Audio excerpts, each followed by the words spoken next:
Term used for describing vessels, ठीक। Arteries, human में जो आर्टरीज होती हैं वो ऑक्सीजनेटेड ब्लड कैरी करती हैं हार्ट से और different parts of the body को ले जाती हैं, एक्सेप्ट पल्मोनरी एंड अब्लाइकर आर्टरीज, इनमें क्या होता है, डीऑक्सीजनेटेड ब्लड होता है। और ये ओस्पीज और एमसीक्यूज और वाइवा हर जगह के लिए बहुत इंपॉर्टेंट है कि कौन सी आर्टरीज हैं जिनमें डीऑक्सीजनेटेड ब्लड होता है, तो एक पल्मोनरी है और दूसरी एम्बिलाइकल है, ठीक। फिर क्या है, वेन्स, वेन्स क्या होती हैं कि ये डीऑक्सीजनेटेड ब्लड कैरी करती हैं हार्ट की तरफ और डिफरेंट पार्ट्स ऑफ दी जो बॉडी है उससे ये डीऑक्सीजनेटेड ब्लड हार्ट की तरफ ले आती हैं, एक्सेप्ट पल्मोनरी एंड एम्बिलाइकल वेन्स, इनमें कौन सा ब्लड होता है, ऑक्सीजनेटेड ब्लड होता है, ठीक है। और वेन के बारे में दूसरा इंपॉर्टेंट पॉइंट ये है कि ये यूनिडायरेक्शनल फ्लो करती हैं ब्लड को, ठीक हो गया। फिर क्या है कि वीना कोमिटेंट्स, वीना कोमिटेंट्स क्या होती हैं कि 2 वेन्स होती हैं, ठीक है, एक मीडियम साइज आर्टरी के साथ।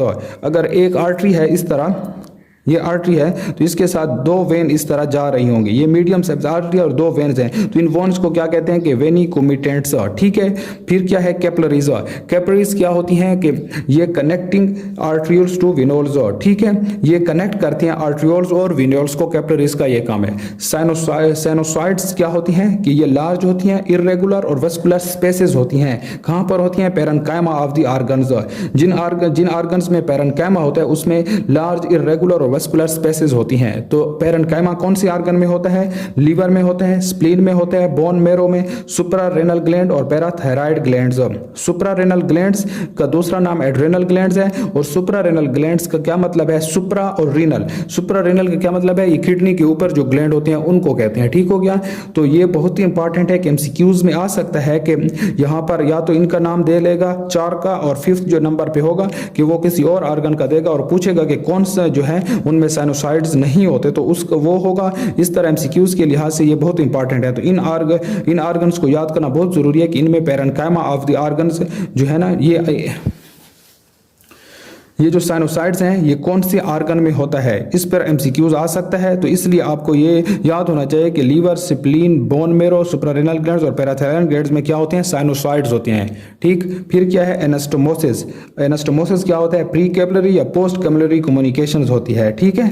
तो ये बहुत इंपॉर्टेंट है कि एनास्टोमोसिस क्या होता है कि प्री कैपिलरी या पोस्ट कैपिलरी कम्युनिकेशंस होते हैं।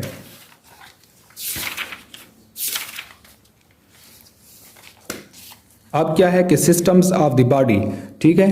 तो different types of system of the body हैं जिसमें एक है रेस्पिरेटरी सिस्टम नंबर 1, ठीक है। तो रेस्पिरेटरी सिस्टम की स्टडी को क्या कहते हैं, पल्मोनोलॉजी, ये याद होना चाहिए, ठीक हो गया। और ये हमें पता है कि ये रेस्पिरेटरी सिस्टम का क्या है कि ये oxygen to oxygenate the venous blood and help in elimination of carbon dioxide, इसमें ऑक्सीजन हम अंदर ले जाते हैं अपनी बॉडी के, ठीक है, ताकि हमारी बॉडी को ऑक्सीजन मिले और कार्बन डाइऑक्साइड हम अपनी बॉडी से बाहर निकालते हैं। तो रेस्पिरेटरी सिस्टम का ये काम है, इसकी स्टडी को क्या कहते हैं, पल्मोनोलॉजी। फिर है आर्टिकुलेटरी सिस्टम, आर्टिकुलर सिस्टम्स, इसकी स्टडी क्या कहते हैं, आर्थ्रोलॉजी, ठीक है। इसका क्या काम है, इसमें क्या करते हैं स्टडी को, हम जॉइंट्स को स्टडी करते हैं, वेरियस टाइप्स। तो जॉइंट्स का क्या काम है कि ये हमें मूवमेंट प्रोवाइड करते हैं, ठीक है। और मूवमेंट्स कौन से जॉइंट्स की वजह से होती है, 3 किस्म के जॉइंट्स हैं, साइनोवियल जॉइंट्स, कार्टिलेजिनियस जॉइंट्स और फाइब्रस जॉइंट्स।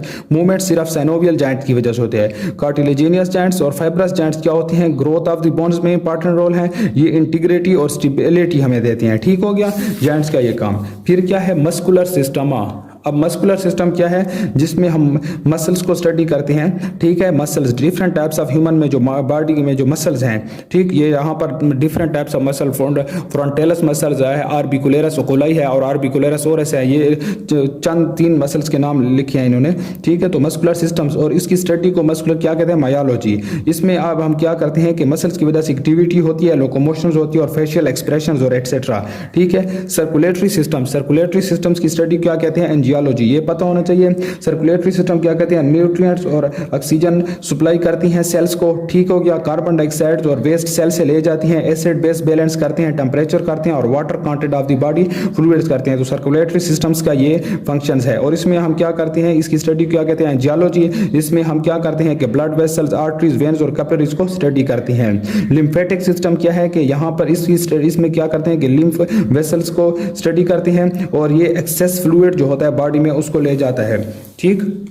फिर क्या है कि स्केलेटल सिस्टम की स्टडी को क्या कहते हैं, ऑस्टियोलॉजी। और इसमें हम क्या करते हैं, बोन्स और कार्टिलेजेस को स्टडी करते हैं। और इनका क्या काम है कि ये एक तो सपोर्ट हमें प्रोवाइड करते हैं और दूसरी सिमेट्री टू द बॉडी को एक खास सिमेट्री देते हैं। ठीक है। दूसरा बोन्स का क्या काम है कि ये केविटीज और केज बनाती हैं डिफरेंट ऑर्गन्स की प्रोटेक्शन के लिए, जिस तरह ब्रेन है, हार्ट है, लंग्स है और रिप्रोडक्टिव ऑर्गन है। तो आपको ये भी पता होना चाहिए कि बोन्स केविटीज या केज बनाते हैं प्रोटेक्शन ऑफ द ऑर्गन्स। कौन कौन से ऑर्गन है, ये जो 4 ऑर्गन्स है इनके नाम याद होने चाहिए एमसीक्यूज के लिहाज से। फिर है इंटीगुमेंट्री सिस्टम्स की स्टडी को क्या कहते हैं, डर्मेटोलॉजी। इसमें क्या है, स्किन्स है और वेरियस अपेंडिक्स हैं। अपेंडिक्स में क्या आता है, नेल्स आ जाती हैं, फिर हेयर्स आ जाती हैं। ठीक हो गया। इसमें हेयर्स और स्वेट ग्लैंड्स भी हैं, सेबेशियस ग्लैंड्स भी हैं और नेल्स भी हैं।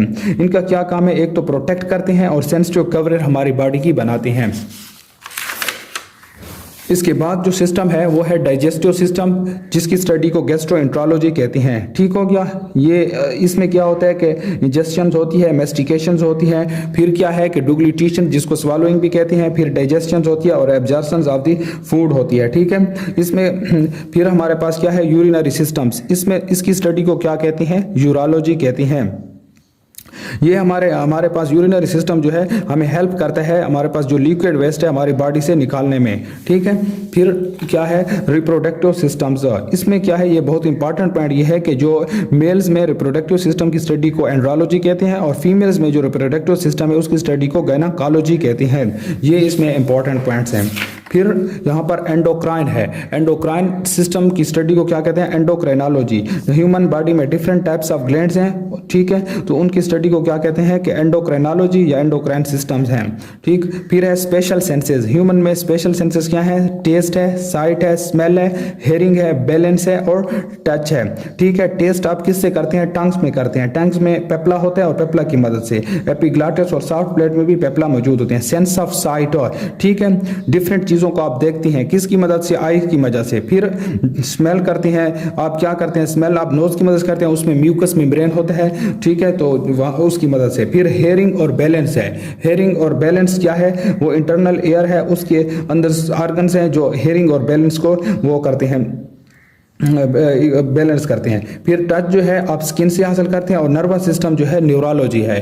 ठीक है। Study of nervous system is called neurology. ये ब्रेन्स और स्पाइनल कॉर्ड पे मुश्तमिल है। तो यहाँ पर ये चैप्टर खत्म हो गया। यहाँ पर